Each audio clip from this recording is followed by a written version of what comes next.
लेकिन जिस तरीके से हिजाब खींचा गया उसमें कहीं भी ऐसा नहीं लग रहा कि वो अपनी गरिमा को समझ रहे हैं। ऐसा लग रहा है जैसे कोई चल फिरा छिछोरा किसी बेटी को छेड़ रहा है। एक तरीका होता है कि बेटी आप अपना नकाब हटाइए, गुड़िया अपना नकाब हटाइए, मैं देखना चाहता हूं, ठीक है। और कुछ शंका है तो सुरक्षाकर्मी है, मतलब कोई छुड़ भरा नेता।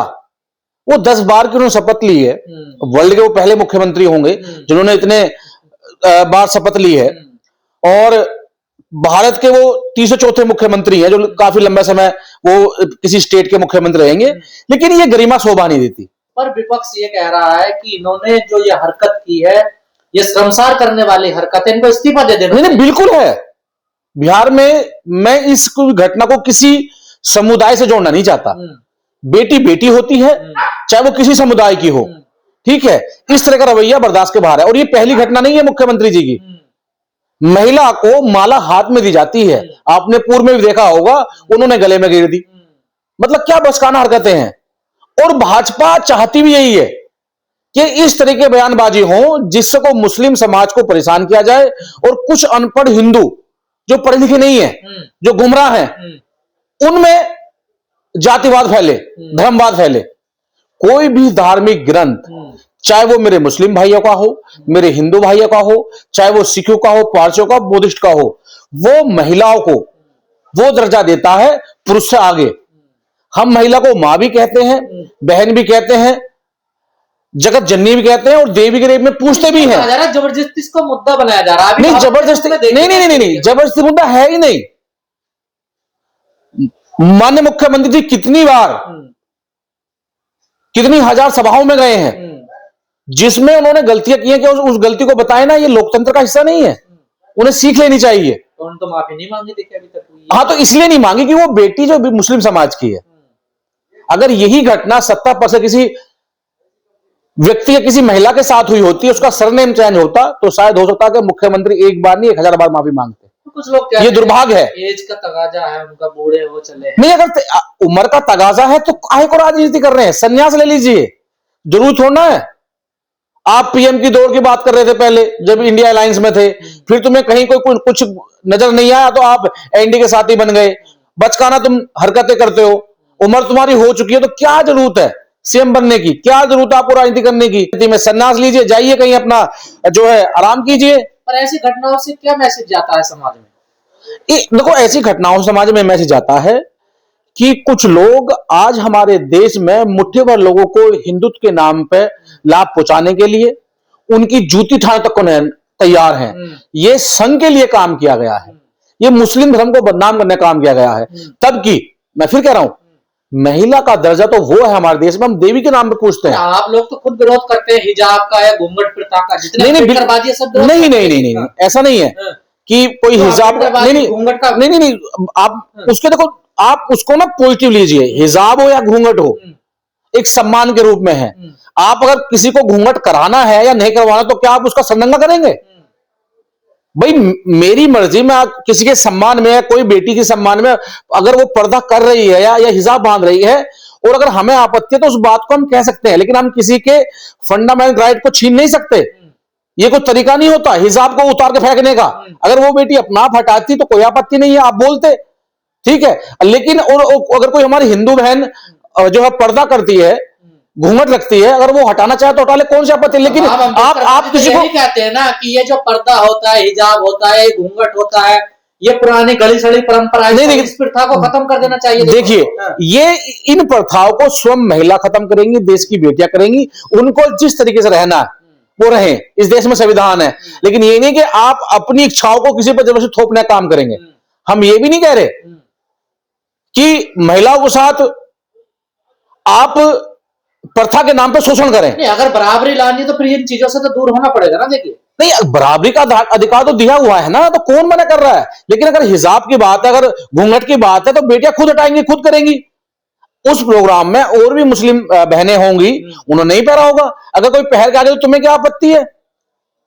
भाई चाहे नीतीश कुमार जी कुर्ता पहने या जींस की पैंट पहने, हमें थोड़ा आपत्ति है, सबको आजादी है, कुछ वो कुछ पहने। लेकिन हम जबरदस्ती कहेंगे तुम कुर्ता पहनो, तुम जींस पहनो, जनता को जिस रूप में तुम एक्सेप्ट करना हो कर लेगी, लेकिन आप जबरदस्ती नहीं कर क्या सकते। इस्तीफा दे देना चाहिए नीतीश कुमार जी? बिल्कुल दे देना चाहिए। जब जब उनके सत्ता पक्ष के लोग भी कह रहे हैं कि उम्र हो चुकी है।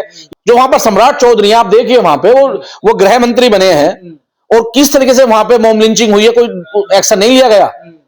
तो आप देखिए, अभी गठबंधन की सरकार है, साल 1.5 साल होने दीजिए, अभी सत्ता परिवर्तन होगी वहां, और यही हमारे पलटूराम चाचा आपको जो है लालू जी के साथ खड़े नजर आएंगे। आप जबरदस्ती किसी का नकाब ना लगा सकते, ना हटा सकते, ना हमारी बेटी का घूंघट उठा सकते, ना आप घूंघट पहरा सकते। और जो निषाद जी ने बात कही है, वही घटना वो अपनी बेटी के साथ करके देखें एक बार।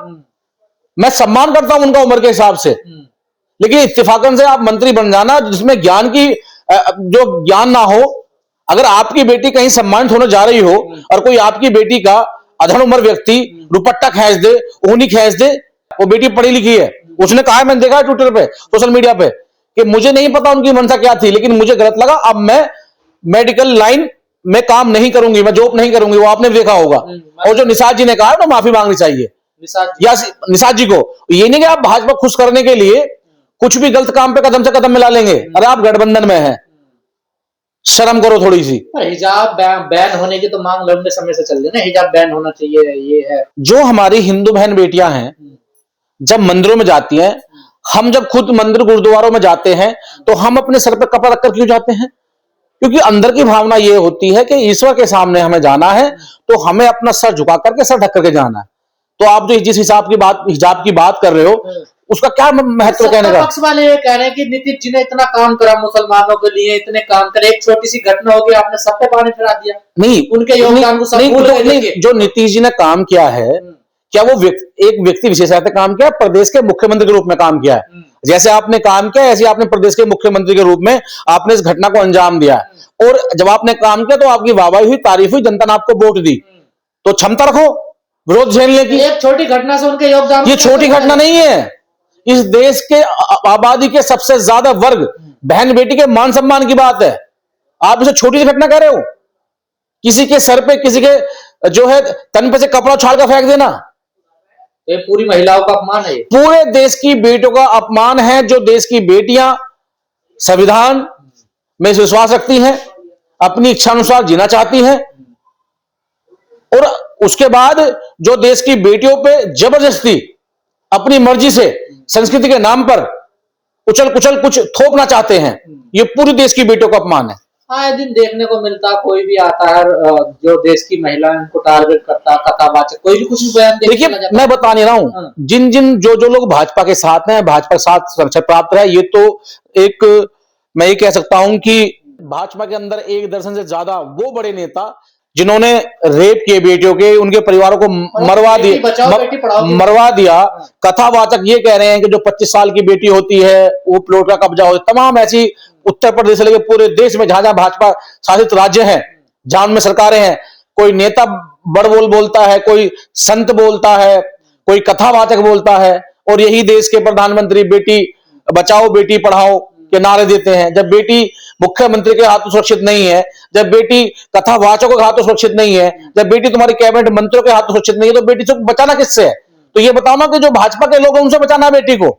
अपराधी के लिए अपराधी होता है, चाहे वो किसी जाति समुदाय से हो, उसके लिए कानून है, कानून से काम उस पर काम होना चाहिए। हमारे लिए हमारी मुस्लिम बहनें भी उतना ही है, हमारी हिंदू बहनें भी उतना ही है। जिसके भी सम्मान को ठेस लगेगी, हम लोग आवाज उठाएंगे और आंदोलन करेंगे। और ये तो वो कह रहे हैं कि विपक्ष वाले तो करते हैं इस काम को।